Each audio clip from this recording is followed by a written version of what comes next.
Então, escolhemos que a variável x1, que é uma variável não básica, vai se tornar uma variável básica, e que o x3, que é uma variável básica, ela vai se tornar uma variável não básica. Tá? Então, começamos, né,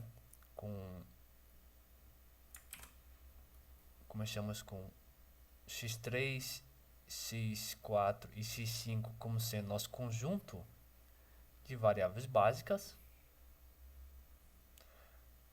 E tínhamos x1 e x2 como não básicas. Tá? Então, descobrimos que, olhando a função objetivo, o x1 era a função que a gente queria aumentar o valor. E, como consequência, ela vai se tornar uma variável básica.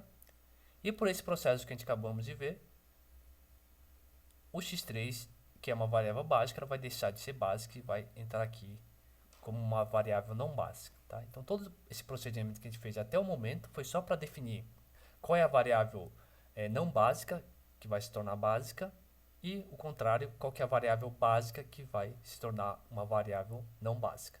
E só esse. Então, escolhemos que o x1 e o x3. Legal. E o que a gente faz agora, né? Como último processo do nosso método iterativo, a gente faz o seguinte: a gente usa esse sistema aqui de igualdades. Na verdade, esse primeiro que deu origem,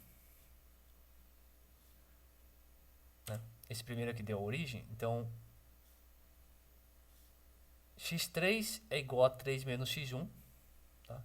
Então você pode reescrever isso aqui da forma x1 é igual a 3 menos x3. Tudo bem? Por que se escreve assim? Porque aqui já fica na forma meio que padronizada. Porque o que está na esquerda aqui, então x1, né? Ele está sofrendo esse processo que o x1 está se tornando agora uma variável básica. E o x3, né, como ele está lá do lado direito, ele está se tornando uma variável não básica. O que vamos fazer agora? Vamos transformar o sistema inicial. Tá? O sistema inicial que a gente tinha... Opa, deixa eu ver. O sistema inicial que a gente tinha é esse. Tá?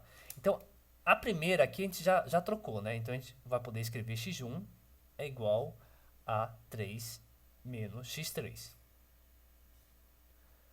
Então, a gente já obteve essa primeira transformação. O que você vai fazer no segundo, nas equações seguintes? Onde aparecer o x1, como não pode aparecer o x1 aqui, você vai trocar o x1 pela expressão dele, que é 3 menos x3. Tá? Então, na expressão de baixo, ó, na x4, x4 continua sendo uma variável básica, não aparece x1. Então, você simplesmente copia. Aqui vai ficar 4 menos x2. Tá? Então, aqui você não vai alterar nada. Aqui embaixo, na x5, aqui aparece o 9, 9 você copia. Aqui aparece o menos x1. Tá? Desse lado de cá não pode aparecer mais x1. Por quê? Porque x1 está se tornando uma variável básica. Então, a variável básica não aparece aqui do lado direito.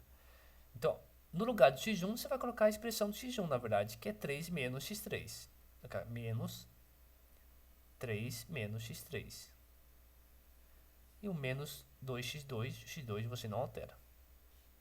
Legal? E além disso, né, você também pode já escrever a função z. De novo, no lugar de x1, você coloca a expressão, a nova expressão do x1, que é o 3 menos x3. Mais 2x2, esse 2x2 você não altera. Então, o que a gente fez? Tinha esse sistema aqui no começo. Tá?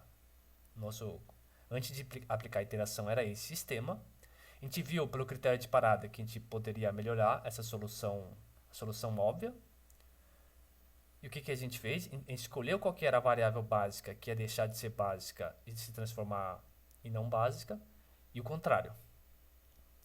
Depois a gente depois que você faz você descobre quais são as variáveis que vão trocar de posição, você só reescreve seu sistema de equações. Depois que você reescreve seu sistema de equações, como a gente fez aqui, você vai obter um novo sistema.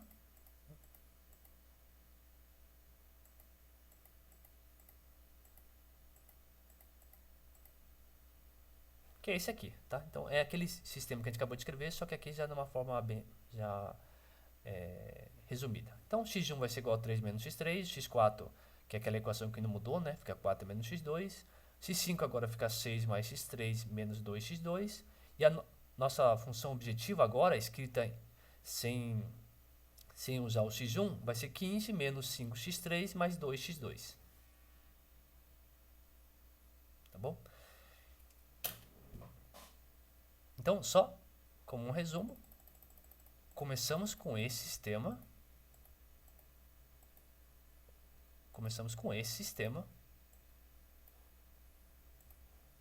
Com esse sistema aqui. Olhamos qual que era uma solução óbvia, que era fazer as variáveis básicas iguais a zero.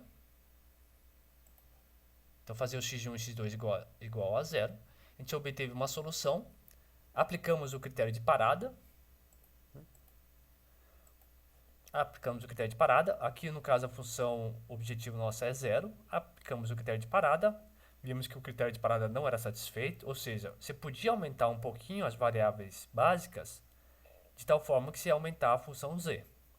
De uma forma bem mais algébrica, você olha a expressão de z, vê que existe coeficiente de variável não básica positiva. Tá bom? Quando isso ocorre, você pode aplicar o algoritmo. O que o algoritmo faz? Primeiro você escolhe qual é a variável básica, qual a variável não básica, que tem o maior coeficiente positivo, nesse caso foi o x1. Depois, você conclui então que o x1 vai entrar do lado esquerdo. Então você vai ter que escolher dessas variáveis para ir para o lado direito. E a escolha é feita. A gente fez a escolha nesse passo aqui. Tá? Olhando qual das igualdades que dão origem à maior restrição. Depois você escolheu quem vai ser a variável não básica que vai se tornar básica e qual que é a variável básica que vai deixar de ser básica, né? Você transforma o seu sistema e obtém um novo sistema que ele é muito semelhante ao primeiro sistema que começamos. Isso é importante. Por quê? O que vai acontecer no passo seguinte? Vamos de novo olhar esse sistema, olhar a solução óbvia desse sistema, aplicar o critério de parada. Se o critério de parada for satisfeito, então acabou, a gente chegou numa solução ótima. Caso contrário, não. A gente vai fazer uma nova transformação em cima desse sistema.